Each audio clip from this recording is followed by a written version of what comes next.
What's going on, everyone? So, welcome to the latest live stream. I am joined once again with Sergey of SkynetGen and Marv as we continue our journey with our top 100 movies. If you are new to this, the three of us, we collaborated on 4 live streams to come up with the top 100 movies that all three of us agreed on, and we are going in alphabetical order.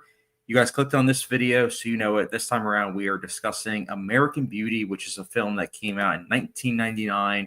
And the premise is about a man by the name of Lester Brenham, played by Kevin Spacey, who is a sexually frustrated suburban father who has a midlife crisis after becoming infatuated with his daughter's best friend. This is directed by Sam Mendes, who, by the way, this was his directorial debut, which is insane to think about. And it's from writer Alan Ball. This is a film that swept at the Oscars. It was five Academy Award winner. It was picture, director, actor, screenplay, and then of course cinematography. And I could talk about this film all day, so I am going to go last in regards to discussing my relationship with this film. I think we'll first have oldest go first, which is you, Marv. Marv, what's your relationship with this film? Do you remember the first time that you saw this film back in the day?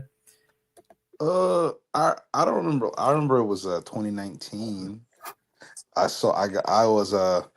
I was actually researching teen film and 90s teen film, and this was kind of like they ranked this kind of like in like the bubble or like right outside the bubble of that. And I was like, what is that? I remember I saw the cover as a kid. As a kid, it was like in the Blockbuster, like the poster for it, and I never knew what it was. I just saw like the belly button and the roses. And so when I saw the case, when I saw the poster, when I was looking it up, I like looked into it, and I want to spoil it for myself, so I just read like some like the premise and like some of the analysis. So I said I'll buy it. So I brought it, and I watched it, and I just thought it was kind of like gnarly in the sense like it's like a coming of age. It's like a coming of age story for a tongue tied, middle aged man. It's like his rebirth. You know, his wife hates him. His daughter has no respect for him. He hates his life. So to see him kind of like take back his power in a sense, he doesn't do much. He just speaks up for himself more. He just just he begins to care less about people's opinions and how he's perceived, and he just does what he wants, and he lives his best life. And it all comes from his attraction, well, spoiling anything, his attraction to his daughter's best friend. And I just like the fact that she kind of played the role of the manic pixie. I thought that was dope. And I really loved Lester. I really was happy for Lester. He's the most likable character in the movie. I think he's the only real person in the movie, honestly. But I saw this movie. I think I just rewatched it yesterday. I don't know if that was my second or third time watching it, but it's a great story about one guy that's worth taking. It's a journey worth taking. I'll say that. Sergey, what's your relationship? I think you first saw it in 2020, right? Yeah, 2020. That was the first time I saw it. Honestly, I hadn't heard a whole lot about. I heard about it, but it never took time to actually watch it or anything. So I was like really late to the game, and it was an Academy Award winner. So I thought I'd cross it off the list finally. And I didn't know really. I don't think I really appreciated watching it the first time. I kind of enjoyed it, but I don't know. Isn't usually like a story that immediately is something I go for. But on second viewing, I definitely appreciated a lot of the filmmaking, and I thought the characters were incredibly interesting because everybody's going through their struggle, and they're just trying to figure themselves out. And the whole story is being told through Lester's perspective, and uh, yeah, it was interesting seeing like his view on life and how he's dealing with everything. And I don't know, I really appreciated the score. I thought the soundtracks were really well used. The pacing is really great. Like there's nothing you could take out of this movie. Like everything serves a point in the story symbolically or to drive that story. Performances are really good. At the end of the day, like I was just watching it and I really had nothing to pick at here because it was a fascinating journey. Yeah, man. I'll be honest. I didn't know Marv, I didn't realize that you came to American Beauty like late. I knew Sergey came like in 2020, but wow, I'm surprised because I came into this film in 2014. I'll never forget it. I watched it in early July of 2014 because I just graduated high school and I knew that I was going to college. But as you both know, I have anxiety. So I was worried about my future. I wasn't quite sure how things were going to pan out. And American Beauty was a film that I had been putting off for like a year because of you guys knew my upbringing. I grew up in a very religious household. So I was like, oh, the nudity, I shouldn't watch it because of that. But at the same time, it was a 2-for-1 because I was trying to watch all of IMDb's top 250, and that was pretty high up on the list, which, by the way, it still is really high up. It's number 84, which is awesome. But one night I just decided, you know what, screw it, I'm going to watch it. And I'll never forget just finishing it up. I think it was like 2:33 a.m. And I felt so moved emotionally. And I don't know, it gave me a sense of purpose, invigoration. And I was very impressed by it. And the funny thing is I gave it a 4 out of 5, but my only thing as to why I gave it a 4 out of 5 and not a 5 out of 5 right away was because of the nudity at the time. But again, I blame that as 18-year-old Chad and not the more mature individual that I am today. But I then rewatched it, I think a year later, because in college, we watched this film and we broke it down, specifically the cinematography, the mise en scene, which is like the colors, the lighting, the set design, and how all of it is so purposeful. And it's kind of insane because Sam Mendes comes from theater. And you can really see that with how purposeful everything feels with him and Conrad Hall, the cinematographer, how, the emphasis on the color red, or I don't know if you guys noticed, but at the beginning when Lester's at his desk and you see on the screen a bunch of blue bars to represent that how, he's like in jail, like imprisonment. Same with when he's Marv's favorite scene when he's jerking off at the very beginning of the movie and he's in a shower, but the way it's filmed, it makes it seem as if he's in like a prison. So there's a lot of symbolism to the film where I love how you can just watch it and be entertained by it, but if you also want to analyze the film, you can, and that's what we did in my filmmaking class. And it was great, and it eventually became my number one film, and it was for the longest time until recently Mulholland Drive overthrew it. But American Beauty is still my number 2 film. I love it so much. I rewatched it last night, and Marv rewatches a lot of films. I think Marv said some films he's seen 100 times. I have not seen American Beauty 100 times, but I have seen it like 13 or 14 times, which is a lot for me. I've definitely not seen anything 100 times. I haven't either. I give Marv. I don't think I've even watched anything 30 times. That is insane. I think I might have seen other movies to watch. I just can't do that to myself. In my teen years, I did watch a lot of Nolan films, like a lot. Inception, The Prestige, The Dark Knight. Holy cow. I saw The Dark Knight so many times growing up. But yeah, I think the first thing I wanted to talk about with American Beauty is I know, Sergey, you recently saw Sunset Boulevard. Did you notice the narration and how that was something that was paying homage to Sunset Boulevard? Yeah, I did. I thought The Apartment as well, because that has narration too. Yeah. Or Lolita, which I have not seen that, unfortunately. Oh, right.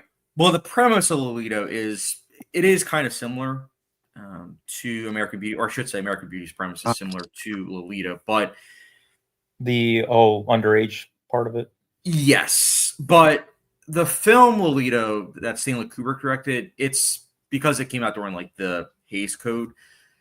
It's a lot of implications, but even American Beauty, like the premise is one of those things where I kind of hate telling people the premise because it's so much more, which is the whole word look closer.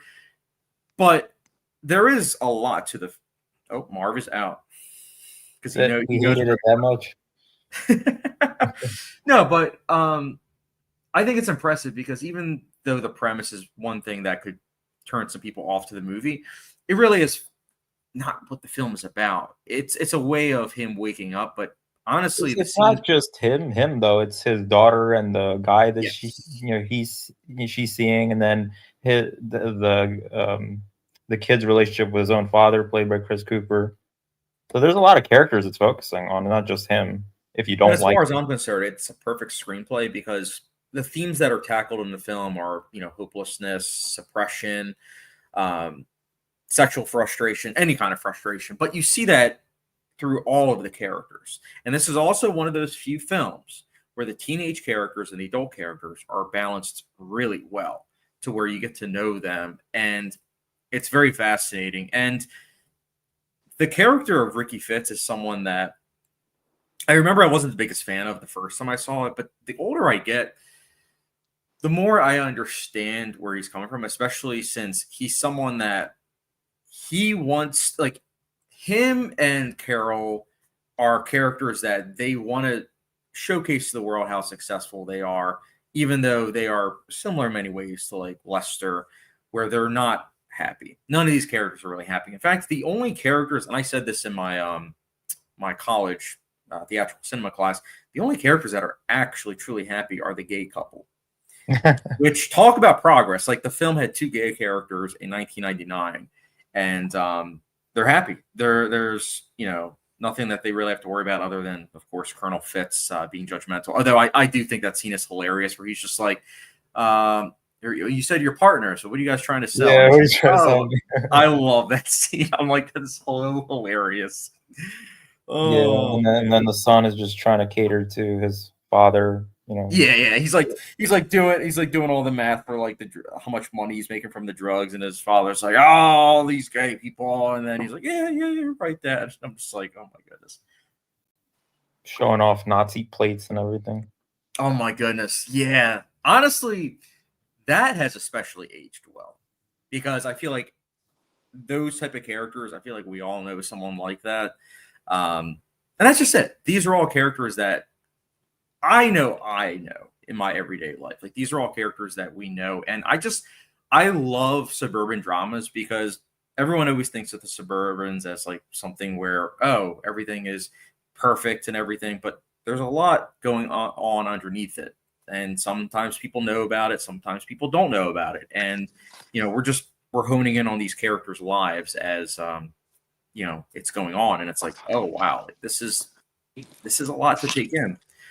And Lester and his wife, well, I guess his wife mostly is I would think is very religious, at least. Right? Did I get that right? Oh, Carol? Yeah. By Annette Bening? Yeah. I didn't really think she was religious per se. She was just like a workaholic. Like, she looks at success as a way of making her happy. But the truth is that it's like a Band-Aid.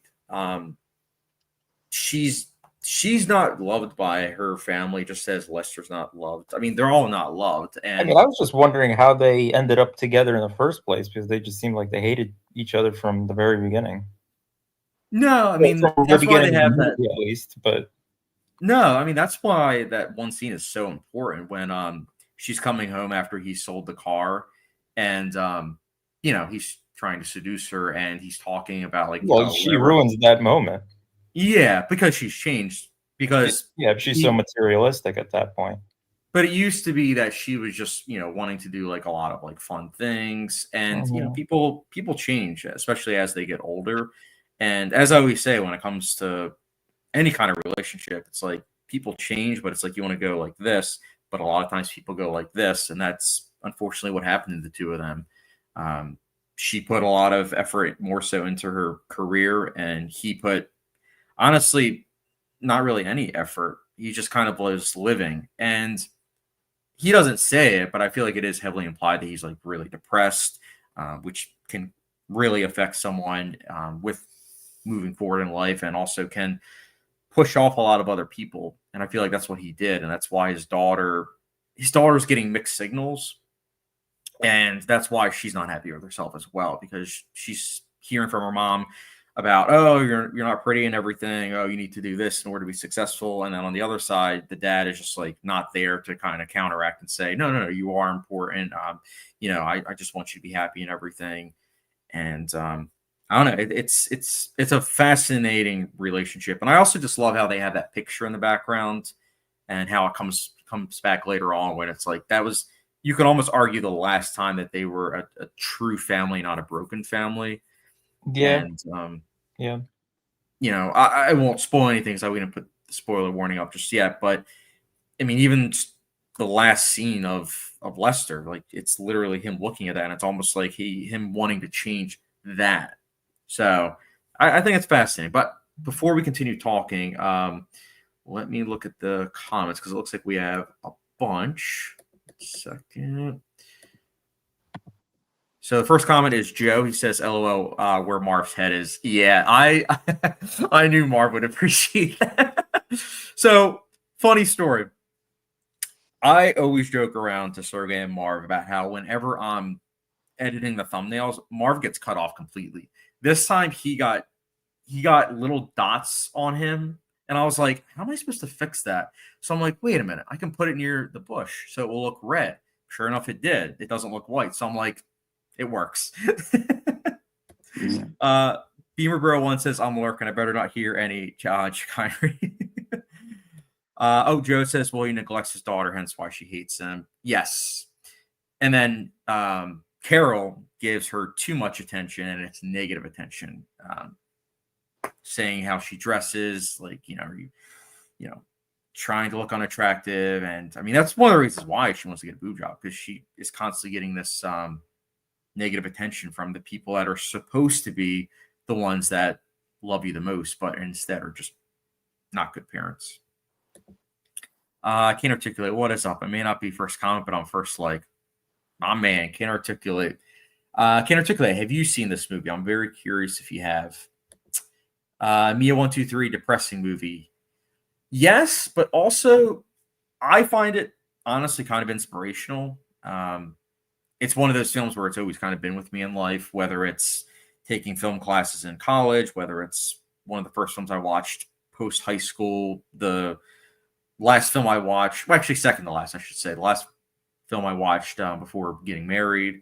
I don't know. It's just always been there for me. And I don't know. It's a film that I don't want to call it a comfort film, but it is a film that if someone were to say, "Oh, I haven't seen American Beauty," I'll say, "Okay, well, we're going to change that. We're going to watch that right now." It's one of those films I could watch once a year. Not every day like you, Marv, but once a year is usually really good. Joe, that scene is funny at the door. Yeah, oh, your partner. Yeah, gay partners. Yeah, I think that not only is that scene so hilarious, but it's ripe with so much character development, because you know right away the type of character that Colonel Fitz is, but at the same time, it then leads to a scene in the car where, Ricky is placating to his dad, and he says some mean comments about the neighbors, and you see the dad's reaction, and it serves as foreshadowing, but also just how angry and suppressed Colonel Fitz is as a character. And it's sad, honestly, especially when you know what happens in the third act. Well, he wants his father to hear this kind of stuff, that he's making progress. Yeah, well, and that he thinks a lot like his dad. Yeah. Even though his dad is, yeah. Joe, Carol does a really good job with her character blow up scene and her spazzing out at Lester.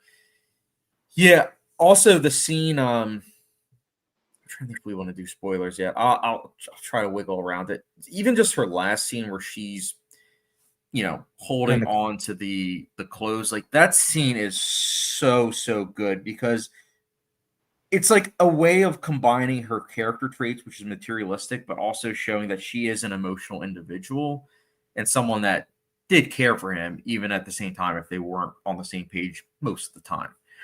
So I think Annette Bening should have won Best Actress. I think it was Hilary Swank, I believe, that won for Boys Don't Cry, which is kind of tough because she was great in that film. Joe, the scene with prepping the house for sale. Oh, I love that scene. I thought you said this was Lagoon Lake. This looks like a hole in the ground. I love the "Can you pass me the asparagus" scene. Oh, I love that scene. Also, talking about mise en scene, amazing framing. Like the fact that they're on both sides, and then you see Jane right in the middle, and the scene starts, the camera's slowly coming in, and as they're getting closer, that's when things are getting more and more, hectic and violent, and it's just beautiful cinematography. It's a shame Conrad Hall died, because my goodness, he was fantastic. He did Butch Cassidy and the Sundance Kid. I believe he won Best Cinematography for, and then his last two films, American Beauty and Road to Perdition, he won cinematography for. But Road to Perdition was post homicide, I believe, because he died in, I think it was 2002, right before the Oscar ceremony. So the last act, there's also really good framing with a certain, I guess, certain events that happen that are replayed from different perspectives as the camera's moving. Are you talking about the scene where like a certain character is like stretching out while a joint's getting rolled? No, I'm talking about the very end where they're replaying the sound, and it's I know you're talking. Yeah, and the camera it's like I know what you're talking about. Yeah, that was great. Again, coming from theater, I feel like Sam Mendes was like, okay, Spielberg handpicked me, so I have a lot to prove. And yeah, I mean, think about it. How often does that happen where it's like, hey, my first film, I won Best Director, and I also finally got the studio Best Picture? Because the year before, Saving Private Ryan was trying to win Best Picture for what was the studio? Not Paramount Pictures, DreamWorks. DreamWorks was trying to win Best Picture, and they lost to Shakespeare in Love. So then they're like, okay, this is going to be the year, and they did. They won Best Picture over Green Mile, Sixth Sense, The Insider, and Cider House Rules. And in my opinion, it's the best of the lot, and I'm saying that as someone that loves 4 of the 5. The only one I don't like is Cider House Rules. But a couple more comments. Ace Blood says, "What's good, guys?" Ace, good to hear from you, man. I am currently rewatching Mr. Robot. I forgot if I told you that or not. I'm on season 2, episode 11. It's fantastic. Season 2 gets better and better with each viewing. I'm flying through it. Bootzilla, hey fellas, AB has always been a very good to great movie for me. Not quite a masterpiece though. That's fair. Marv's opinion actually changed. Marv, were you smoking crack cocaine yesterday? I was not smoking crack cocaine. It was not method viewing. I'm doing a little dope. I actually rewatched it today too. You rewatched it twice? Yeah, I watched it today too, just to make sure I was I had my thoughts in a row, and they were. Yeah, well, I don't dislike the movie at all. I just, all right, never mind. I'll save that for later. Yeah, we're gonna serve the bologna later. Right now, we're serving up the organic salad, the meat and potatoes. Well, I mean, if you want me to say it, I'll say it. We'll serve the Salem 120 Days of Sodom later. You want me to say it? Just say it. I don't break my heart. Give me some more hymns. Let's go. I don't know if it's going to break your heart. I think it might provide some interesting discussion. Maybe, I don't know. But you want me to say it? Yeah, let's just say it. What's up? I don't know if it's aged that well. I don't know if it's aged that well. Explain. Well, while watching it, it came across like the first time I saw it, I really was into it, and I was into it this time too. But this time I was into it for Lester and like his journey through the story. Where last time I was kind of like enamored with the whole thing, like I loved everything about it the last time. Whereas this time I was like, all I could think of if this movie came out today, I don't know if anybody would like it. Like I don't even know if you would like it. I'm not saying you wouldn't. I don't know if you would. And I thought about how Lester. Now I don't know if you guys felt like this, but I just want to just ask: would you guys think that he was like a creep or like a pedo or like just a very weird person, like a person not to get behind? He seems like a lot of average white people, to be honest. A lot. Really? Yes. 100%. And that's why the film resonated with so many people in 1999. It still does. I mean, like that's one of the reasons why. I mean, if you go on Letterboxd, I'm glad you brought that up.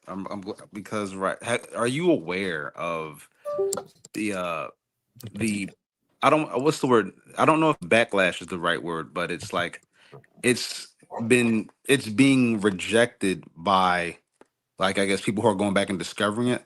They are like pushing back against the notion that this was a. Hold on one second. Yes, ma. They're See, even your pushing. mom's saying, "Don't talk bad about American Beauty." I don't know if she's ever seen it. We got to change that 3 times in 3 days, Marv. Nah, it's okay. She loves little children though. The But movie. sorry. But I was just saying, I like, always have to preface that. oh yeah, I guess. No. I just had some quick quesadillas. And nobody was No, we was playing the game. No, we was playing the game. Anyway, so I feel as Oh, though yeah. like so it's basically I feel as though he just came off like I liked Lester because I liked Lester. But I don't feel like he came across how he probably did in 1999. He just didn't, all these people seemed like let's go with Ricky Fitz since you brought him up. I felt like Ricky Fitz was very like just creepy. Like nothing I don't think it was anything redeemable about him. Like when he smiled, oh dang, I don't want to give any spoilers. But the ending, I guess the last shot of Ricky, I literally was like, what? The last You're time I watched it, supposed to. You're I was supposed to. I just thought it was goofy. I was like, what are you doing with this one? Like I just didn't feel like last time I was like, this movie's a masterpiece. Oh my God, I love this movie so much. Yeah, but Marv, it was foreshadowed. Remember earlier when he's filming a dead bird? I get it. I get that part. I'm saying that it's still like I'll preface, not preface. I'll tell you this. Remember Right when after I was chaos. telling you about Together, right? And I told you how like I was so ready for the finale and how the finale is foreshadowed. But when I got it, I was like, that's kind of how I felt watching it this time. Like when I was watching American Beauty. Well, to counter with what you're saying, a lot of what you're saying is revisionist history. Not that the movie is a 3 out of 5 for you. No, I know that changed, but no, dude, when the movie came out, even before it came out, Conrad Hall literally, and I have this in my 101 movies that I must see list. I have like the book. Conrad Hall literally, while he was doing the movie, literally turned to Sam Mendes and was like, "These characters are insufferable." And Sam Mendes was like, "They're supposed to. They are human. They are individuals that we all see." And he's like, "Yeah, I guess." He's like, "That's a good point." Because when you think about it, American Beauty is a film that it has art house sensibilities, but it does have some mainstream appeal as well. And that's one of the reasons why it was as successful as it was back in the day. Would it be as much now? I don't know, because it's a mid-budget film and those don't really do as well nowadays, unfortunately, because a lot of older audiences don't really go to the theater as much because of just how the landscape is. But I don't think that's the quality of the film. I mean, if anything, the filmmaking is outstanding. Like if it were to come out today, first of all, Sam Mendes, if he makes a film, I'm going to be there. I love Sam Mendes. I think he's a great director.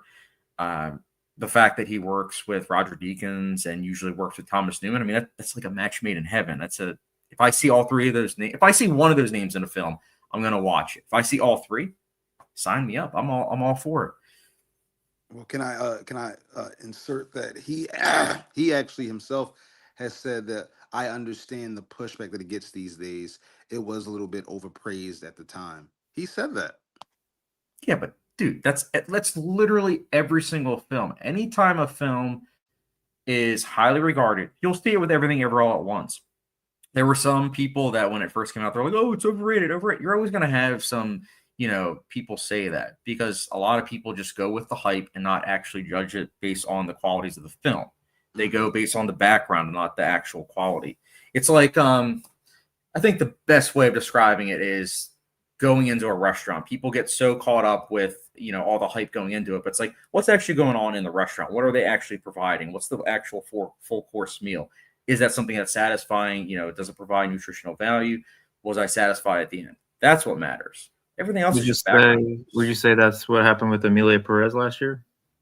Emilia Perez, I would say Yes, because if that film, when that film first came out, a lot of people liked it. I mean, I remember I was part of that first wave, Yeah, I liked and it. Yeah. yeah, I I wasn't expecting it to get as much hype as it did, but that doesn't mean I changed my opinion on the movie.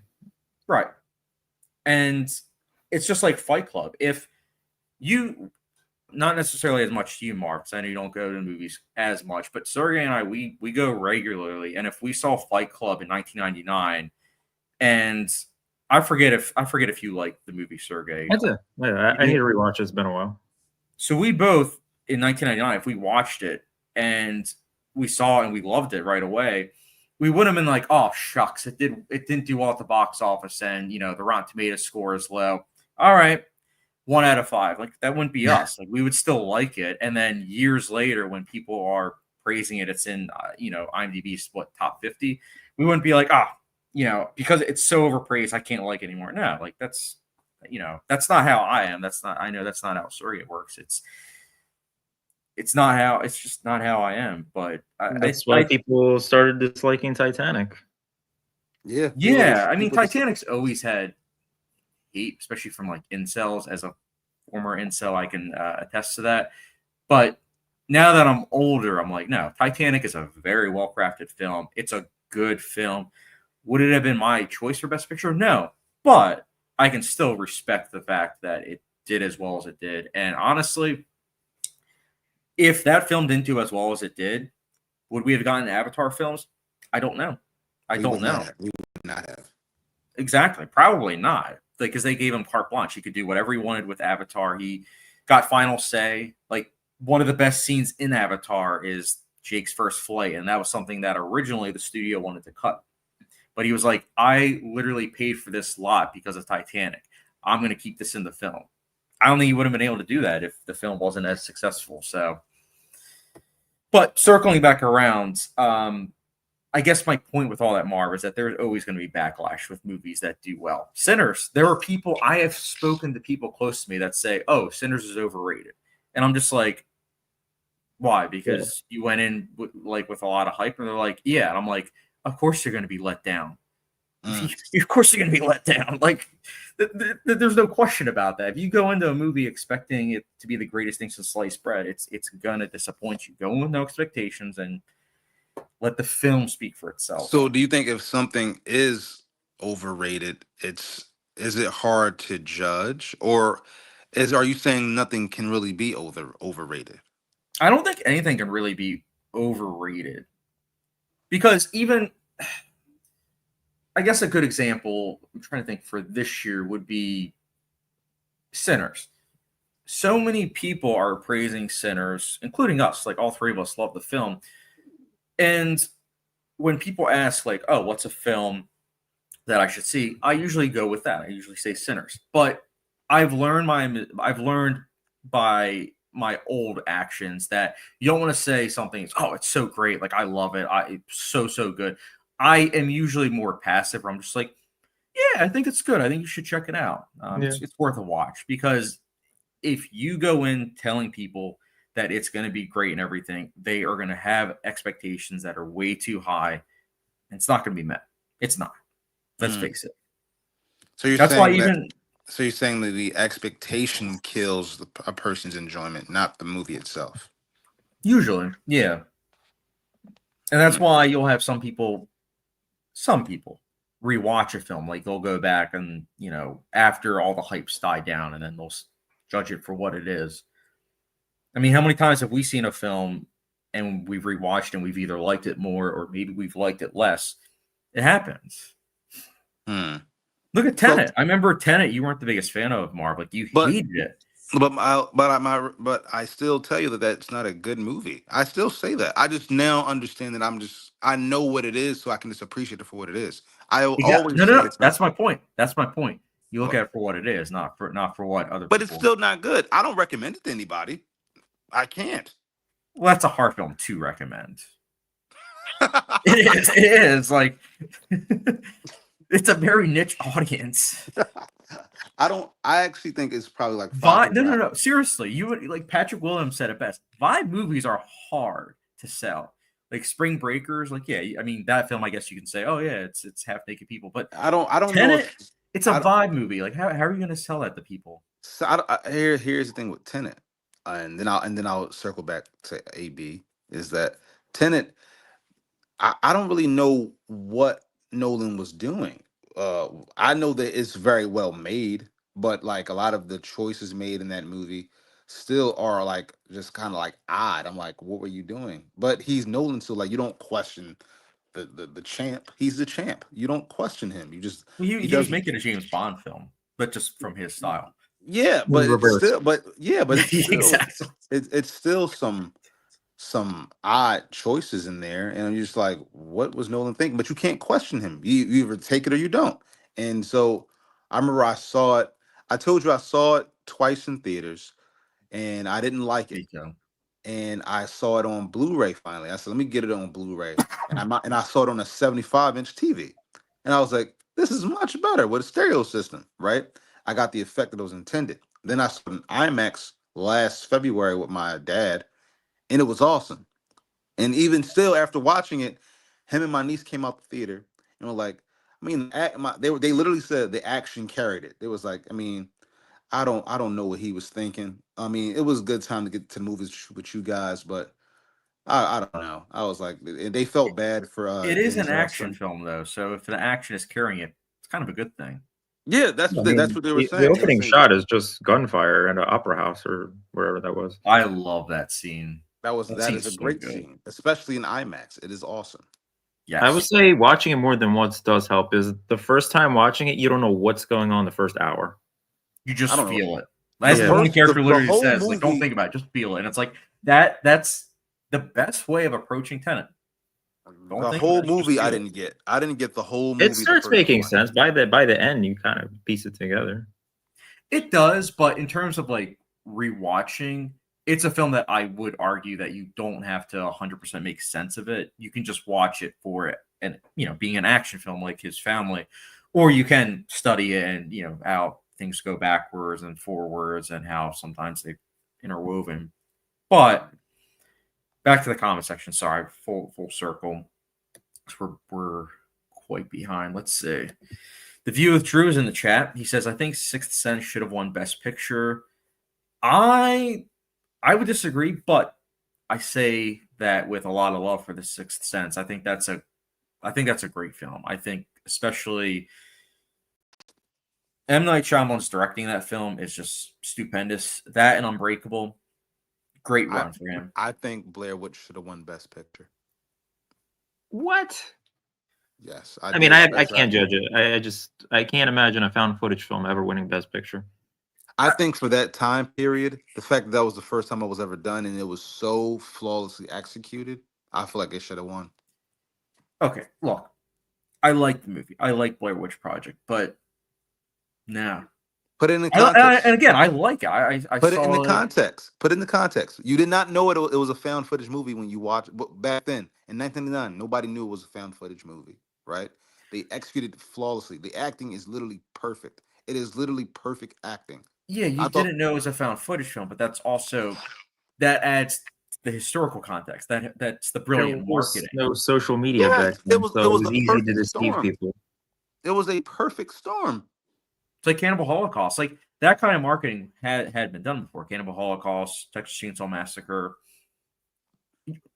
Blair Witch Project did it really well. Yes, I'm not disagreeing. I think the marketing in that film is really good. I do think the filmmaking techniques, how it is found footage and was one of the first, was really well done. But I don't think it's I cannot sit here with a straight face and say it's the best film of 1999. You have Being John Malkovich, you have Fight Club, Magnolia, Eyes Wide Shut, Rushmore was 1998.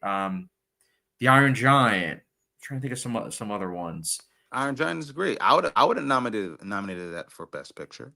But I want to hear, give me 3 reasons why it shouldn't have won. I think the first one is that for me, the themes are very, very simple, which is one of the reasons why I've only seen it once. I think the filmmaking techniques that are used they're fine. They're really well done, especially in the context of 1999. But as a whole, it's more of an experience than like a great film for me. Like watching it at at Nicholas' parents' basement, watching that film was very investing because it's completely pitch black and it's just you and the screen. Mm. But at the same time, I haven't had the urge to rewatch it. And I'm not just talking about the rewatchability, but I'm also just talking about the fact that I remember the pacing not being the best. What? I gave it a 3.5 out of 5 personally. Like I liked it. I think that's a fair rating. That's fair. I respect that rating. Sergey, what did you Also, give it? I didn't watch it. Oh God. oh But snap! You should add that to October. you should. You are kidding. I don't know if probably gonna you'll. hate it. I think you'll at least appreciate. I don't know if you'll like it per se, but it's definitely. Sir, One of Well, the- now that I know that it's not real, I mean, is it going to Certain- really have that same effect? Well, yes, if you're looking at it for the filmmaking point of view, where like people actually thought this was real. People were scared of it. This is before Paranormal Activity. because of the all of filmmaking, it does make it seem as if it's just a bunch of friends in a forest shooting, and that's something that, based on what the director was intending, it succeeded. Yes, I and love the film, and yeah. I will give you the 3.5 rating. That's perfectly fair. I have no gripes with it. I'll personally would give it a 5 out of 5. But the reason you said I'll take 3.5, Sergey, if you watch this movie and you give it anything less than what you gave Captain America 4, I think that you're Oh smoking my crack. goodness, those Oh are my two God. completely different films. Nah, because that movie is terrible. I'm not gonna let that go. But you gotta you have to add it to October for sure. Okay. I'm not a fan of found footage films, though. So I get you, but this before it was a genre, there was just this movie, and I think we have to remember that. Like, Oh, also, sorry, I had to look it up. Blimey came Ooh. out in 1999. Ooh. Great film. Sergey's seen that. yeah, that was good. Office Space. So I had Office Space. Yeah, there we go. Not a Matrix, Best Picture winner, but a really great comedy. Talented Mr. Ripley. There we go. South Park. Bigger, Louder, Uncut. Yeah, it was. that's fantastic. Yeah. That should have been nominated too, for sure. It was quite the year, man. Quite the year. Also, The View of Drew says they were better in 1999 movies. Fight Club, I thought was better than American Beauty. I think Fight Club is the best movie in 1999. I think it's one of them, but context also matters. That film didn't have a snowball's chance in hell. It was a big studio film that did not do well at the box office, and it was a 20th Century Fox film.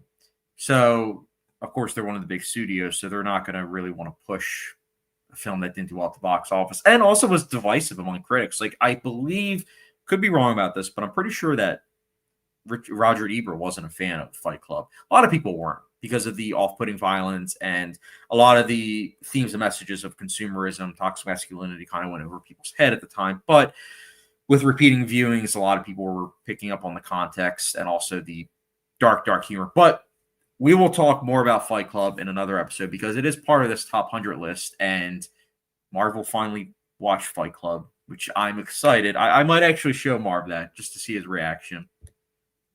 He's gonna look at me like, "Why are you laughing at that?" I'm like, "I think it's hilarious." We're not allowed to talk about it, though. This is true. I can't wait, Sergey. I can't wait to show him the theater scene with what Tyler splices into the movies. I don't know if you remember that. It's actually a reference to Persona. Oh, Yeah. I did see Persona. Yes, that's why I mentioned it. I remember I watched Persona after Fight Club, and I was like, "Oh, that's where Fight Club got that from." Hmm. Buzilla says, "I love the scene where she gets caught ordering fast food at the drive-thru." Yeah, yeah. That's That's great. You're Mr. Smiley's. I love that scene. So good. Ace Plus, Mr. Robot Season 2 is so underrated. It really is. That's when a lot of people seem to dip from the show, but it gets better on each viewing. And on top of that, it sets up so much for Season 3 and 4. The amount of foreshadowing is just so good. Joe, 1999 was loaded, LOL. Yeah, it really was. It's often considered one of the best years in cinema. And Yeah, I mean, I don't disagree with that. I do think it was a peak year for cinema, and also it was like the height of independent cinema because I believe Marv and I have talked about this, but the 90s was huge for indie cinema. We all aren't a fan of Harvey Weinstein, but with what he did for Weinstein Company, he had it where there was a lot of focus on mid-budget films or low-budget films, and that's how a lot of filmmakers got their start. Kevin Smith made Clerks on like what was the budget, Marv? It was like less than $1 million. I think it was in the thousands. It was like Yeah, the tens of thousands though. I don't think it was a lot of money at all. got the start of Ben Affleck and Matt Damon with Good Will Hunting. I mean, independent cinema was booming. You had Dazed and Confused. Richard Linklater was getting his start. There was a lot of emphasis on the filmmaker first and then money afterwards. And it just so happened that during that time period, with the way the economy was in America, it was much better. So there was a lot more ability of putting funds to movies, and we saw that there was a lot of indie hits. It was like the 70s all over again. And 1999 was like the last year of that before the new, of course, century. And then 9/11 happened, and then it was like, okay, what are we going to do? And things changed, obviously. So, yeah, 1999 was a huge turning point for cinema and the end of an era. Mia123, The Princess Bride, should analyze next. I do need to rewatch The Princess Bride because I've only seen it twice, and both times I thought was okay, which I know that's a hot take. I know I need to rewatch it because I think you both like that movie, right? I've never seen it. Oh, snap! You haven't seen Princess Bride? Me Nope. neither. Oh, wow. Yeah. I just know Andre the Giant's in it. Yes, it's a very quotable movie. I actually And Andy Patkin or whatever his name is in it. I know he's in Homeland. Yeah, actually, Can't recognize him here. yeah, Carrie Elwes. Oh, Robin Wright Penn's in it as well. It's a really good cast. Godzilla. Oops, I didn't know you guys weren't doing spoilers. My last comment might be a spoiler. My bad. Godzilla Weapons is getting the overrated label right now. 100%. Yeah. We all saw it opening weekend, so we all have. I've done my part. I've spread the word on it. I'm saying people are coming back and telling me that it's awesome. You know, I mean, I enjoyed it a lot. I thought it was going to be the same thing as what's that one from last year that I called overrated? Long Legs. There we go. That one is overrated.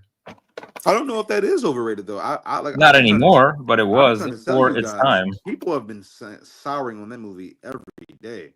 I'm seeing new negative takes on that movie every day. Rightfully so. But that always happens with specifically horror independent cinema because, especially nowadays, it's like, okay, we don't have any IP. How are we going to get people to the theater? We'll say it's the scariest movie. Okay. That's going to have a lot of backlash. Every single movie that does it has backlash. And Nah, The Conjuring didn't. The Conjuring has backlash, especially since we saw 3 sequels that weren't as good. No. Yeah, The Conjuring. I'm in that camp of saying we don't need any more Conjuring movies. The Conjuring universe gets backlash. The original Conjuring did not get any The backlash. first 2 Conjuring When it first came movies. out, yeah, it did. I still remember people saying, oh, it's not even scary. That I knew in high school, but take that for what you will. I remember it was selling out every week. It beat. I think it beat Pacific Rim at the box office. I was so surprised. I couldn't even see it on a Friday or a Saturday because it was sold out. I saw it the Sunday night and I barely got a seat. And it was one of those. That was the first time a horror movie got an A cinema score, and I was like, we're in business. Horror movies are back, and we had a little bit of a renaissance. But let's go through it. The Babadook. The Babadook isn't called overrated, unless you guys have something to tell I me. feel like it's I know underappreciated. people that think it's overrated. You said Really? you think it's overrated? No, think it's I don't. I really underappreciated. like the Babadook. I really like the Babadook, but I don't think it's overrated. No, But also, I know you don't. Also, but keep in mind, I watched it. I remember I watched Stuckman's review, and I think he even said in his review that he's like, I think it's scary, but I think other people are gonna say it's the scariest of the year, and that's gonna cause some backlash. So he's like, just go in with an open mind, just drama first, and then horror aspects later. And I went in with that mindset, and yeah, there's some imagery in that film that have haunted me since. And it's a good film. It's a really good film. I don't think that many people are talking about it though. Huh? Say it again. I don't think anybody's really talking about that movie. I feel it's like underappreciated these days. When it first came out, it was, again, independent cinema. It was one of those films where it's like, oh, this film is the greatest horror film since the last greatest horror film. You're going to see it every year. Every single I feel year. like people talk about Oculus all the time. They do. People like that movie. Yeah, Oculus is another one that when it first came out, people were saying it's the best horror film of the year. Again, it happens every single year. They still say it. You can take all my money if there's a single year where a horror film isn't called the scariest film. It happens every year. The Witch, when The Witch came out, it was said to be the scariest film ever. That was the marketing. Yeah, that was the marketing. I watched it. I remember the theater. They literally roasted that movie on the way out. That was hilarious. I saw The Witch. But that's my point. That's all the marketing, and that's what, in terms of indie cinema, specifically horror films, that's how they get word of mouth. That's how they get people into the seat. So you're not gonna if you showed the trailer for The Witch and you didn't have, critics saying it's the scariest film or marketing that's showing the scariest parts and then saying it's the scariest film of the year, you wouldn't have as many people seeing it, unfortunately. But doesn't that hurt your reputation though, that you're lying to your audience? No, because it happens all the time. You think about it. You see a McDonald's ad and that burger looks so juicy, and then you go to McDonald's. I don't buy that. Well, most millions of people do. That was my point. Or Burger King. It's like, look at that burger. And I tried Burger King for the first time a couple years ago, and not good. But millions of people still go to it. That's marketing 101 though. What about Don't Breathe? People love that movie. Yeah, and then they made a second movie. So Don't Breathe. Nobody likes that movie. No, it's not a. I saw they were doing a sequel to Sisu. I don't know. Oh God, I don't know what Sisu is. Sisu is basically. It's like Don't Breathe almost. I know what it is. Or no, John Wick. John Wick. Yeah, it's heavy on visual storytelling, which I thought ultimately I would love because of that, but I thought it was just okay. As soon as I watched it, I was like, man, I'm going to forget about this in a day, aren't I? And I did. Yep. Joe says that's the found footage movie, but not movie of year. Compared to all other movies, it was against no way. I agree, especially since Marv still hasn't seen Being John Malkovich, Blimey. I know Sergey said you saw Eyes Wide Shut, so I guess I'll give you that. He hasn't seen The Straight Story, Existence. Yeah, there's a lot of great movies that year. Green Mile. I know you saw Green Mile, though. I love that movie. Yeah, I would still nominate Blair Witch over Green Mile. It should have been nominated at least. I would nominate Blair Witch over Green Mile, and I love Green Mile. Damn, that's. You don't love John Coffey more than me. What do you have to do with John Coffey? I love John Coffey. You don't love John Coffey. Dude, that character. I love that character. No, you don't. He gets me to tear up at the end every time, man. He didn't have to be there, but he chose to stay there. John Coffey. Yeah, it's on his initials, JC. He's supposed to be an embodiment, a representation of Jesus Christ. I do not want to go down that lane, but it's literally in the name. Literally, Stephen King said it himself. Oh my goodness! I didn't say you were lying. I don't want to go down that road. But I'll just say that I love John Coffey. Just like American Beauty. Look closer. Anyways. Ace Paulette's Fight Club is awesome. Surprised Marv hasn't seen it. It's because he doesn't like David Fincher. I don't. Bootzilla, 90 cinema going to the theaters during that time was peak for me. No spoilers, no agendas. You just went to the movies and you either liked it or you didn't with no backlash. I mean, that's also based on, it was, social media less. So there were still people that would spoil things, and I don't know. In terms of agendas, I mean, every film has themes and messages, so I don't know. That's been going on for 100 years. Beamer Bro 1 says, "Stop with the hate on long legs." I like long legs, personally, but it's still people are just sour on it these days. Like I like long legs. Everybody said they loved it when it came out, and then I think probably probably a couple of months ago, I started to see like all these people just started hating it. Either people hated it from the beginning, or people like I guess new people like discovered it and they watched it and they hated it. Like I'm just every day I either come across or I'll pass somebody in the street and we're talking about movies and Longlegs comes up and they don't like it. And I'm like, really? Like Nick Cage? Like, no, he sucked. He's He he's been in so many better movies than that, let uh, alone this year. well, last year when he came out, he The wasn't. Surfer, he was great in The Surfer. But Long- I thought he was good in Long Leg as well. But also keep in mind, I didn't see any of the marketing. I just saw it for what it was. I was like, okay, it's Thursday night horror film. Cool. was Neon. it sold out when you went to go see it? Yeah, I honestly, yeah, I remember a lot of people, which is one of the things in terms of Thursday nights why I usually go is because it's not that crowded. But no, the theater was very crowded. Was it in one of the bigger theaters? It was one of the mid theaters, I would say. Like it was I forget the theater number, but it wasn't like the middle ones, it was like the ones in the back. So it wasn't like theater 23 or 2. No. Okay. I don't think that, because I don't think that they knew it was going to be that big, because again, it's an independent horror film. So it's like, What was the audience experience like? from what I remember, there were certain scenes where people were shocked, without spoiling Long Legs for people. The scene where the two lead characters interact, that scene in particular had, I remember, some audible gasps. So I like it. I think it's a very intriguing film. I've actually been itching to rewatch it. Every time I go to Walmart, I see the 4K Steelbook, and I'm like, that looks pretty cool. And I'm like, The marketing continues for that movie. well, I actually just rewatched it. So the fact that you haven't seen it since is kind of like bizarre. oh my goodness, here we go again. Marv, I have a lot of movies that to like rewatch. So it's one of those things. I know. I'm just It doesn't saying. speak to the Chad, we need to be watching only 80s movies and on. Nothing beyond that. I didn't say that. Everything catch up. I didn't say that. I'm just saying. to be fair, I saw it twice in theaters. That's love, but I've seen it like so many times, and you always say that you've never watched it since then. I'm just like, damn, I'm so up on Long. You know what, Marv? For you, I'm going to make a point to rewatch it this year. How about that? I mean, it doesn't matter. I mean, you probably Oh won't my like goodness, now it doesn't matter. you probably won't like it. Everybody's rating goes down on it, so even mine went down. So yeah, yours was kind of insane though. It went from like a 5 on multiple watches, and then all of a sudden it was like 2.5. I was like, I thought I gave it a 4 at first, a 4 out of 5. no, I'm pretty sure you gave it a 5.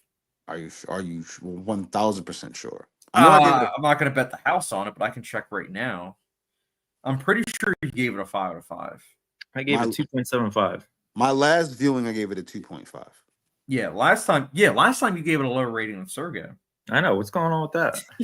I And you're over just here told- promoting the movie like it's the greatest thing since sliced I didn't bread. say it was the greatest. I just said I feel bad that people are souring on it, even though I'm souring on it. But it's okay. Yeah, you're souring on it too. Yeah, I am souring on it. But I feel as though Long's like it's a good movie. I don't know if it has the rewatchability factor though. Because Yeah, you gave it. Okay, get this: July 17th, 2024, 5 out of 5. Okay, November 4th, 2024, 5 out of 5. June 24th, 2025, 4. August 4th, 2025, 2.5 out of 5. Yeah, This is like watching a Marvel movie. Man, like, whew, yeah. I get the precious looking at that. Damn, why? So are you worried that you won't like it as much? No. I personally, no, I'm not worried about that. I think at the very least, I like the filmmaking. I like how gloomy it is in terms of like the look of it. It matches like the tone and the setting, the atmosphere. No, I'm not worried about that at all. I always tell Sergey, I'd rather see someone give a movie a low rating first and then it like slowly increase, because I'd rather someone get more enjoyment in terms of rewatching as opposed to where it's like 5 out of 5, it's amazing, and then it's like each watch it like dips, and then it's like I don't like this movie anymore. It's almost think about it almost like a relationship in terms of like a friend. It's like I would rather it be where someone doesn't like me and then they slowly start to like me and then we become friends and then we have a really good friendship, as opposed to right away it's like we're best friends and then it becomes like stepbrothers where someone's putting balls on my drum set, and then they're not friends at all, and they're enemies. You know, That is not how it started. They hated each other at first, and then they were best friends. and then they hate each other. No, their parents fought and they had a fallout. They loved each other still. Mm. Anyways, you get my I've point. seen that movie 100 times. We can talk about Step Brothers all day. And if that, I'm sure that might be one of those movies where it went from a 5 to a 3 or 2, or maybe it will go with that Alien Romulus. It'll be like a half a star. It No, didn't not make half Marv's star, top negative 100 though. Step Brothers will always be a 5 out of 5. Always. It is a comedy classic. Okay. I don't remember you putting that on the list anywhere. Actually, Sergey's right. Hold on, let me look real quick. Let me look. Yeah, Sergey's right. You didn't put that on. Let me see. Where's my list? Next thing, Godzilla says, I remember taking a date to go see Pulp Fiction in 1994, and she hated it and made fun of me for taking her to see it. I know she regrets that every day. She was an idiot anyways. I moved on. LOL. Yo, honestly, that's such a great date night movie. My wife and I, we both love that movie. See, that's another film. I gave that, I believe, the first time. I think I gave it like a 4 out of 5, and now I gave it a 5 out of 5. I'd rather it be that way than right away I gave it a 5 out of 5, and then each watch I like it less and less. But yeah, that's such a great first date movie. My first date movie with Nicolette was I have to fix The this Nice immediately. Guys. Which movie? Oh, Nice Guys. Nice yeah, Guys, okay. yeah. Which was a great movie. But I have to fix this. Underappreciated comedy, actually. Yeah, it didn't do well at the box office. Yeah. They were originally going to do a sequel, but because it didn't do well. That's fine. At this point, in retrospect, I'm okay with it. But in the moment, I was like, oh, man, I kind of wanted to see these two go at it again. But It doesn't have to be Lethal Weapon. no, but I kind of had a suspicion that there wasn't going to be a sequel when when the director started getting like other work.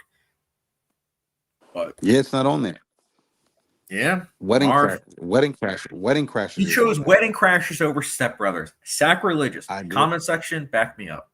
Was Blair Witch on that list too? Blair Witch wasn't even on there either. I know. No, it has to be. Hold on. Yeah, we're just gonna keep naming movies that weren't on the list. But we had 50 Shades Darker on here. 50 Shades Darker on this list, and that was not a bone I was about to give. I never wanted to put that on there. We saw it in writing. We have it in writing, Marv. I didn't want to put it on. I didn't want to put it on your list. It's not my list. You were considering. I never considered it on this list. We had 300 movies that we reduced down to 100, and that was one of your 100 movies. Sergey's got a point. It is, but I never wanted to submit it for the list. I never. Why would you waste that space? Because it's one of my favorite movies. Marv, I don't know how you would be in fantasy football. This is sacrilegious. Say it again. Oh, say it one more time. I said this is sacrilegious. Before that, I said, man, Marv, fantasy football. I don't know. I don't know if you'd be good at it. I don't know if I'd be good either, but I'm still gonna try. You should. Joseph's Longlegs was solid. Hereditary. Oh, I love Hereditary is a masterpiece. That's on here though, right?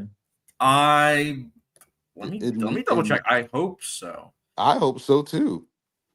Yes, three of us like it is. So, yeah. It is. Sergey's favorite movie is right before it, Halloween 1978. Oh boy, that's gonna be a great debate. I guess I'll rewatch it. No, but that's gonna be a great debate because I'm in like the middle. Marv loves it. I know you're not a big fan of it. I like it quite a bit. I will defend it forever. That's an overrated movie. So you mean? I can't. You know what's gonna be hilarious? We all rewatch it, and Sergey gives it a 5 out of 5. Gives it a 5, and Marv gives it like a half a star. And I just watched it recently, so I know I love it. I don't have no problem with Halloween. I can't believe that Sergey's trying to tell me that Halloween is overrated, but he gave Captain America 4 a 3 out of 5. It's always Captain America. This is gonna be like until my deathbed. It's gonna be like Captain America 4. I can't believe that. To be fair, he did give Halloween a higher rating than Captain America 4. Did he? I believe, or maybe the same rating, which is same rating. That is ridiculous. Because nobody's talking about Captain America 4, and everyone's Nobody typing up needs Halloween. to talk about Captain America 4 ever. Nobody needs to talk about the Thunderbolts, and nobody's going to continue talking about Fantastic Four. You cut it out. Thunderbolts is a loved movie. I'm not the only one. It is a very touching and heartfelt movie. Marv, you can't like it. It didn't do well at the box office. It was not very touching. It was very touching. It didn't touch enough money, that's for sure. It did not touch enough money, and that's heartbreaking. But that is more to do with superhero fatigue than the quality of the movie. We'll see. Honestly, we will see next year when Avengers. What's the new Avengers called?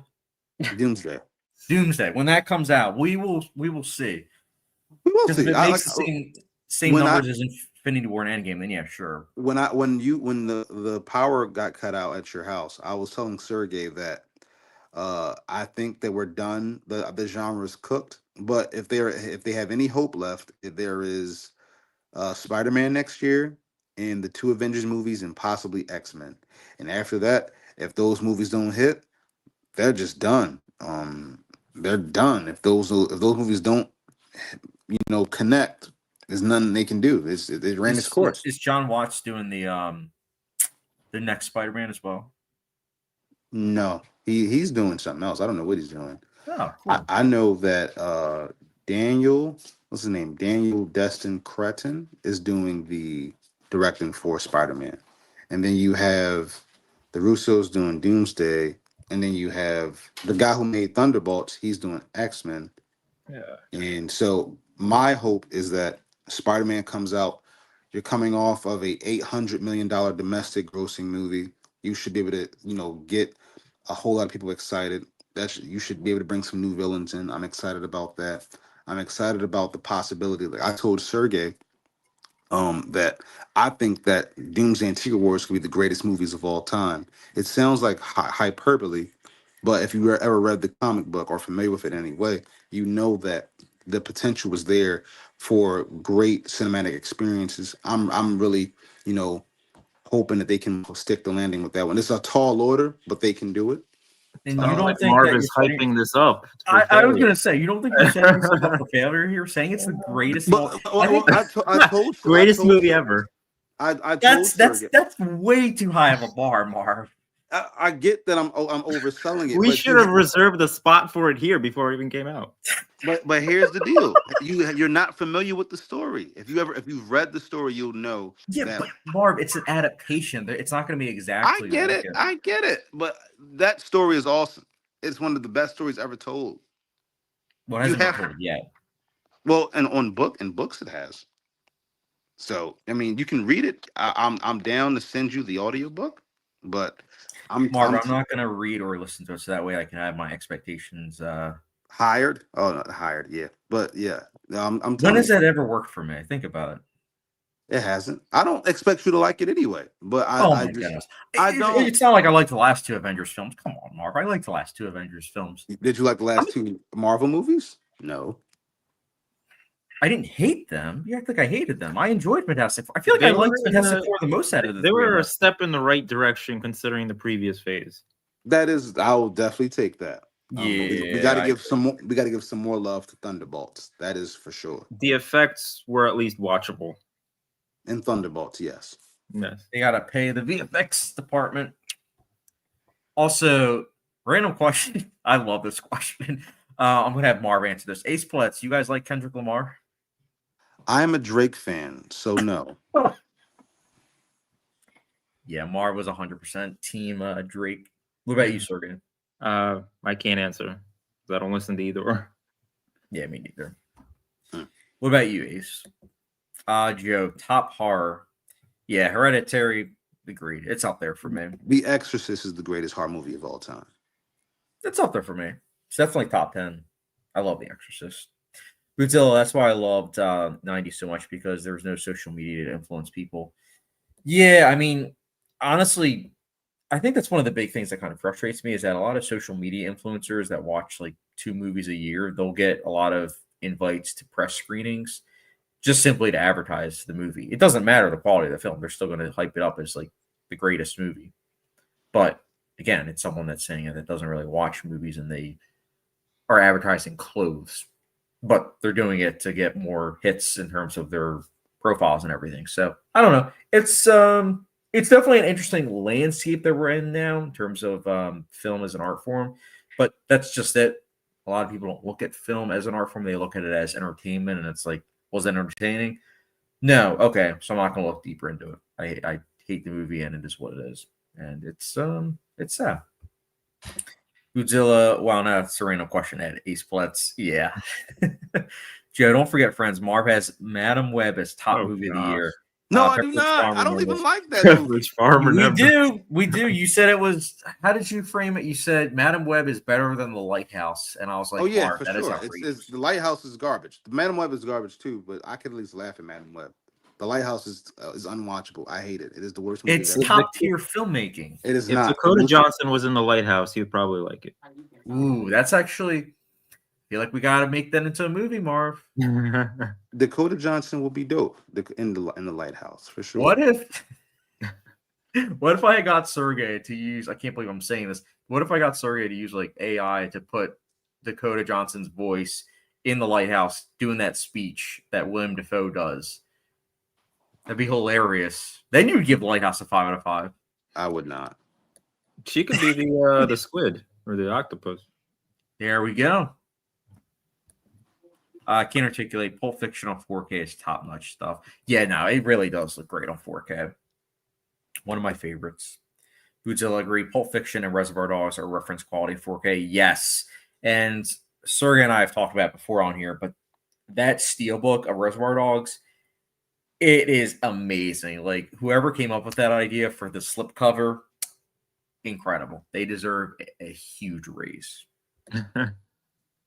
Ace Plutz, I was asking because I listened to Pimp a Butterfly last night for the first time at Bootzilla.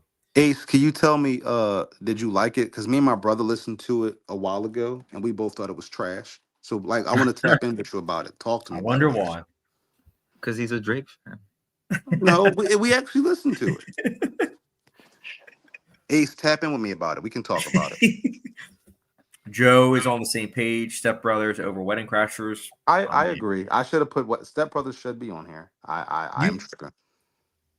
I will take something off. I don't know what it will be though. Also, Talladega Nights. It's grown on me. That's a classic, but I'll put Step Brothers and Wedding Crashers. If you ain't first, you're last. That's what you always told me, Dad. I didn't like that movie at first. I didn't like that movie at first. So I can't Me really neither. I can't rate it that high. But I love Wedding Crashers. I love Step Brothers.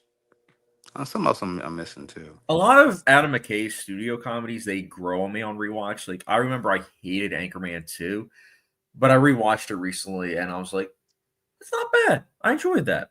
Anchorman 2 doesn't really that doesn't really move the needle for me. But Anchorman is a family classic. The family loves that one. Anchorman 2 kind of like just came and went for us. I feel like it didn't have as much of course, an impact as the first Anchorman, but that's also because, again, there was a lot of expectations where it's like, okay, is it going to be better than the first? And it's like, no, but it's also not really trying to be. It's its own animal. Yeah. It's like when the second Borat film came out. Yeah, there was no way it was going to be. I didn't even know a Borat 2 came out. It was during COVID. Yeah, it came out in 2020. I never knew that. You weren't. It was brilliant marketing. The advertisement. I remember there was an advertisement during the presidential debate saying Borat 2 is going to be on Prime after this debate. And I was like, sign me up. Watched it immediately after. I was like, that was cool. The Rudy Giuliani thing part was pretty funny. Everything else I forgot. Especially because he was like, I knew I was being filmed. It's like, yeah, sure you did, buddy. Just like you knew you were being filmed when ink was coming out of your head. Can't articulate. Eddington over Hereditary. Whoa, that's a hot take. Nah, I don't know about that. That's a hot take. I can respect it. I mean, I love Hereditary. I really, really like Eddington, but it's a hot take. I'll take it.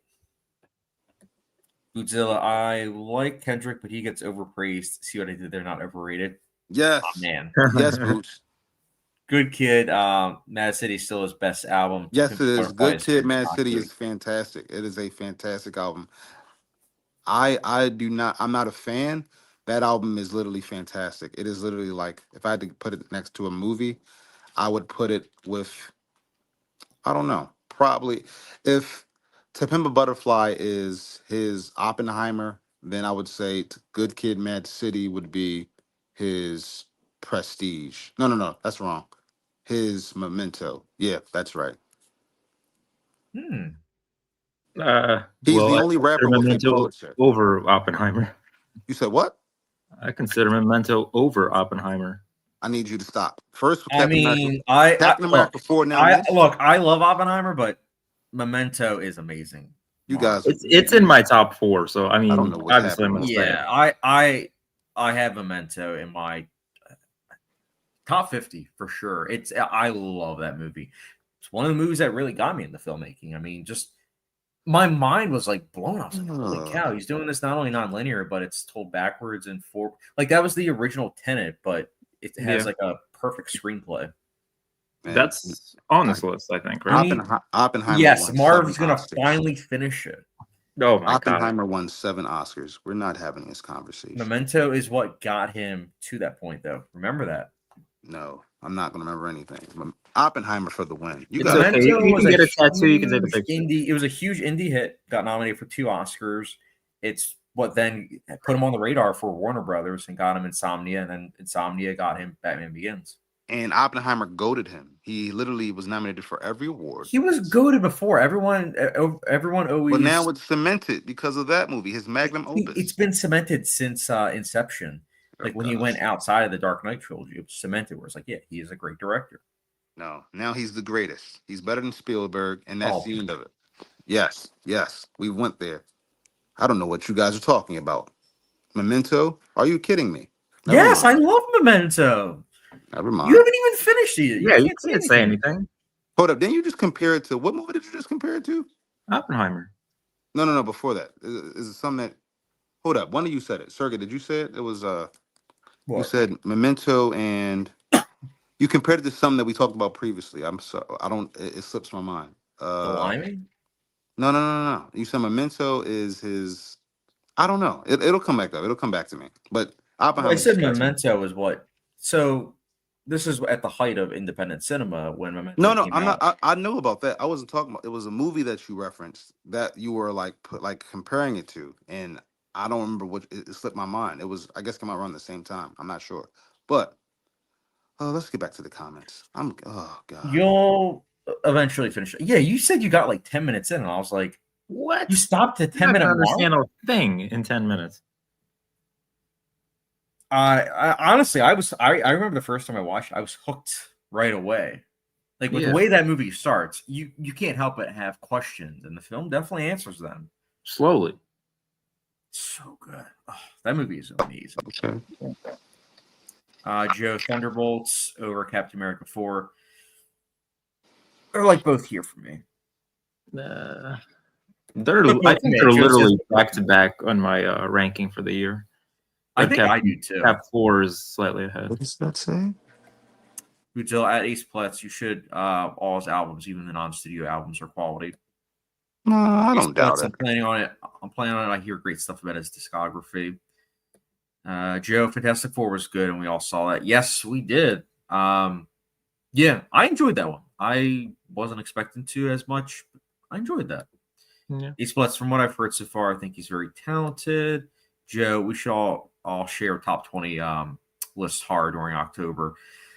That would be very interesting because I know all three of us would have very different lists. Oh, I mean, my list is up on YouTube already, but yeah, that might not be a bad idea. What happened to your hair? Ace Platts, it's funny you bring up Drake Marv. I'm going to check out one of his albums soon. Hold on 1 second. Ace Platts, Marv, don't lie. We know you love the Lighthouse. Yes, we do. I always try to wear my Lighthouse shirt when I hang out with Marv. I do have my top 20 on Letterboxd, but it's private. Oh, sick. It's finalized? I might need to update it a little bit, but it's pretty diverse, actually. I love it. Yeah, it's not a bad idea. Joe, Marv, I'm just teasing you. Heading off for night. Go Birds. Good seeing you, Joe. I'm sure we'll be in touch. Bootzilla Ace Platts, it's going to take you a while to get through Drake's discography. He has put out a lot of stuff, and that's not including the mixtapes in the late 2000s. Oh, boy. Kendrick Lamar is not a Kendrick Lamar fan. Ace Splits, I think the album objectively is great because of the subjects it tackles, but on a personal level, I wasn't really into it. And then Uzilla says Memento is Nolan's best movie. I see what Marv did there. Oppenheimer, like To Pimp a Butterfly, got the awards. Memento, like Good Kid, Mad City are the better works.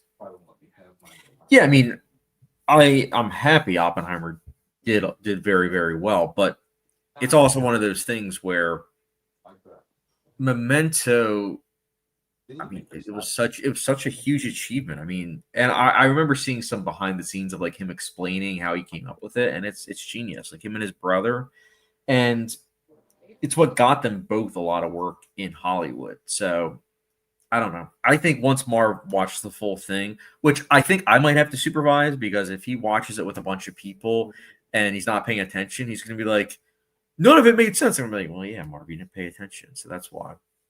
But back to American Beauty full circle. Sergey, what's your rating for it? I know I finally gave it 5 out of 5 because I really had nothing to take away. So I'll take it 5 out of 5. Awesome. Of course, I gave it a 5 out of 5 as well. It's been a long time since, I think 2016 was the last time I gave it like a 4.5. But ever since then, no gripes with it. As far as I'm concerned, it's a airtight screenplay with great performances, characters, cinematography, Thomas Newman's score, and just so many iconic, hilarious scenes. yeah. I mean, even the first the first scene where he's like talking about he's like driving over to the college, I mean not the college game, the high school game, and he's talking about like James Bond, like, oh, I'm missing the James Bond marathon. Yeah, I just think it's hilarious in retrospect because Sam Mendes would end up directing a James Bond film with Skyfall and Spectre, so kind of funny. Love, as you mentioned, the asparagus scene. Will somebody please pass me the asparagus? I think of some of the other funny scenes. I like the I like the scene where he's getting a root beer, and he has a little fantasy, and then you see what's actually happening, not like what he's envisioning, and then he's just like looking at the root beer like, how I envision he's thinking is like, is this actually root beer or is this like something stronger, because he's like envisioning it. Yeah. Or the scene where he's caught masturbating. I thought that was hilarious. Apparently they had to do that scene in so many different takes because Annette Bening kept like breaking character because of how hilarious like Kevin Spacey's improv was. I'm choking the bishop, saying hello to my monster. Oh man. Yeah, I always forget, like, my first time watching it, I forgot, like, the ending and the scene in the garage. Oh, yeah, that scene's so good. And I mean, as audience members, when there's that confrontation between Colonel Fitz and Lester Burnham, we know the context as to why Lester's, like, happy about his, wife. Yeah, he's, like, taking everything out of context. Yeah. And so Colonel Fitz, of course, is taking it the wrong way, and it's like, it leads to giving him more confidence to make his, move. Yes, it's a and then when the cameras stopped rolling, Kevin Spacey was like, "Wait a minute, but I am actually." See, I think that's the biggest thing when people say they can't watch the movie because of Kevin Spacey, like they can't look at it the same way. I'm like, okay, he's not into women though, like.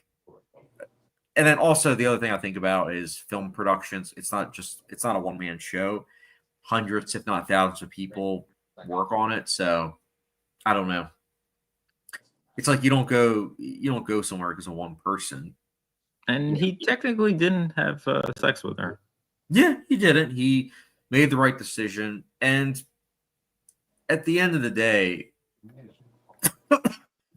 that's what kind of made him even more awakened as to looking around and appreciating the things that he kind of didn't think about until he was asked something that I feel like not many people ask anymore, which is, how have you been? How are you doing? Like, sincerely asking that. Because, a lot of times if you're first talking to someone, you're like, oh, hi, how are you doing? Or, it's small talk. But I feel like rarely does it actually happen where people actually ask each other how they're doing. And I think in some ways it's a very it's a very good film in regards to advocacy for mental health, just being aware how humans, we're all flawed and we're all trying to better ourselves. Some of us are better at hiding our flaws than others, but we're all flawed. And, I think the film did a great job depicting that. I really did. And as Ace Blatt said, I can separate art from artists. I can as well. A little side note, I did a video recently, one battle after another, why I'm worried about it, talking about box office, which I think Marv will appreciate. One of the comments was, "Oh, how can you support a movie where the actor is supporting a war?" And I literally said, "I'm not aware about that, but even if I was, that's one person, and this is a production involving hundreds and hundreds of people. The film itself is great. Who am I? Who am I to say, oh, what this one person does? Because think about it. That's like saying like Harvey Weinstein, all that he did. It's like, I'm not going to watch his movies. It's like, are you really not going to watch Lord of the Rings? Really? Because he produced that. You really not going to watch that? Any Miramax film? Any Miramax film? Yeah. You like Which it does make me think of him every time that logo pops up. Miramax, yeah. Oh, or I believe it was There Will Be Blood was produced. It's one of my favorite films of all time. So yeah, I don't know. Whenever I hear that, it's like, oh, I can't support that. It's like, the director is supporting the war in Israel or something. I'll be honest, I didn't really look too into it, but I think he did, at least according to that one comment. But the person didn't even get back to me. So, but it's what it is. Ace Blitz. Also, I find it funny how Marv Thing still says #1 Cowboys fan.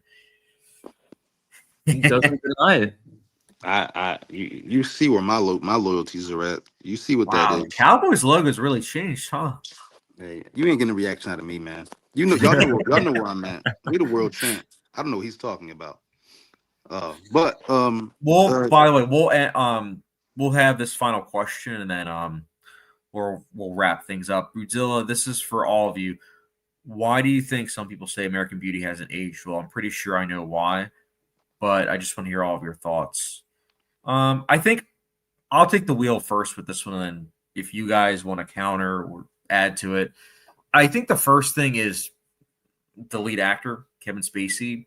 As many of you know, he's someone that is a predator, and a lot of people just can't separate the art from the artist, which it is what it is, to each their own.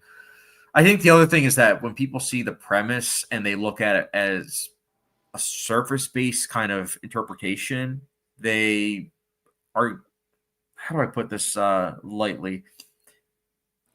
They're not utilizing media literacy. They're not actually trying to dig underneath it all, which is literally what the tagline of the film is, look closer. I feel like the people that actually look closer and actually study the film and analyze it see that it's a film that has a lot of merits, but people don't want that. People just want quick entertainment. And people back then, I'm sure people watched it and they still wanted quick entertainment. And you could get it because at that point, Kevin Spacey was at the top of his career. I mean, he had won an Academy Award in 1995. He was a very much so acclaimed actor at the time. So there wasn't any pushback. He was at the height of his career. And it was a premise that didn't necessarily, it didn't really matter because suburban dramas were a huge thing back then. I mean, you have Happiness, didn't do well at the time, but that was a film that tackled it as well. So it was something that interested people and everything. But then post 9/11, I touched on this a little bit earlier. Post 9/11, people had a lot of more issues to worry about, such as, are we going to be here as a nation? Like, what's going to happen in the war? So people weren't really worried as much as what's going on in the suburbs. So I think those are all aspects as to why people think it hasn't aged well. But yeah, Sergey, what's your take? I think you've covered pretty much all of it. The lead actor, the fact that the whole movie, it kind of makes you feel uncomfortable as it is, and when you have a predator as the lead, that kind of adds to that. The underage kind of stuff in the movie, I feel like also obviously contributes to that uncomfortable feeling for people. Yeah. I'm not sure really what else, because I don't really think it hasn't aged, like it has aged poorly. I agree. Just because it doesn't have characters you like, and they seem like irrational. I don't know.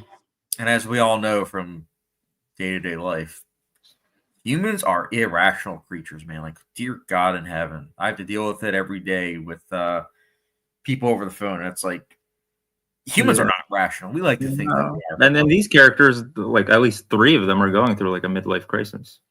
Yes. And they're all interwoven in a way where it's like, Mar, why do you think? Because you're actually this question Bidzold asking. I mean, it's kind of one that you started answering earlier, but I forget what happened. Why do you feel like? Well, I still like it. I just don't love it like I thought I was going to. But I think the whole Kevin Spacey's a predator thing definitely is a factor, especially when he's crushing on his daughter's best friend. That so I can get how in this world how that will be looked at as creepy. I mean, like I said, if this movie came out today, people probably wouldn't like it because he'd be looked at as a creep. He does come across as a creep a little bit, but because I know what's happening, I don't look at it like that. But as far as why people don't like it now, I think you also covered it when you said the whole thing about overhype and overrating things.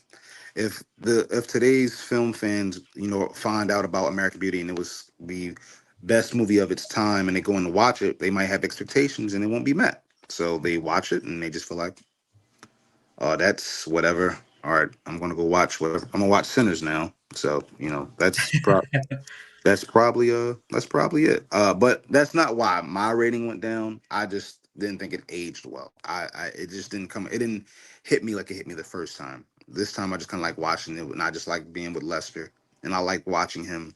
You know, you know, grow a spine basically. But besides that, I was kind of like, it's cool, and that's it. Yeah, I mean, overhype. People, whenever something is said to be the best, there's always going to be people that want to knock it down a peg or two, or maybe a bunch. It's just how it is, unfortunately. I mean, even Citizen Kane. Like, Citizen Kane is a film that it's well regarded. It's considered one of the best. But if you go in and you don't care at all about filmmaking and you just want to be entertained, but you've never seen a film that's, how do I say this nicely, before the 80s, you're probably not going to like it. You're probably not, because you're not going to be used to it. But if you've watched a lot of older films and you're used to the pacing, you're probably going to appreciate it. Yeah, you got to gradually make your way to it, like watching Schindler's List, which Marv is going to watch because it is in our top 100. I don't have a problem watching Schindler's List. I told you that. Well, you're going to have to anyways because it's on the list. It's on the list. Schindler's List is on our list. Actually, what I'm excited to talk about is our next film, which will be Apocalypse Now. So, as you guys know, it's one of the reasons why we did today. This upcoming weekend, I will be away. So, we won't do one on Saturday or Sunday. But next week, we will talk about American Beauty. I showed Marv American Beauty. So, Apocalypse Now, you mean? Yes. My bad. Yeah, Apocalypse Now. So, we'll just wait because I know you said you wanted to rewatch it, right, Sergey? I'll rewatch it, yeah. Sweet. Yeah, we'll figure out a date with when we'll talk about that. But I'm excited. That's gonna be another one that it's gonna have a lot of discussion, which I'm excited about. Depends also which cut you watch. That is also true. I would recommend the theatrical cut. That's the one I showed Marv. Which one do you think you'll watch? I'll probably watch the theatrical. Theatrical. All right, cool. Yeah, I mean the final cut's not bad. It's just when I finally gave it a spoiler alert 5 out of 5, it was the theatrical cut. But I'm excited to talk about that film just with my relationship with it because it's interesting film. But everyone, just wanted to say appreciate you guys for tuning in. And, hold on. Before you sign.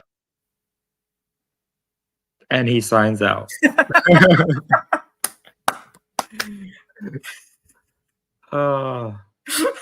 signed out.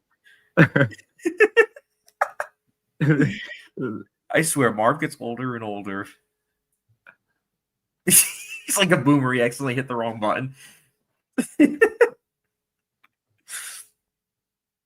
Well, on that note, I wanted to say I appreciate all of you guys for contributing in the conversation.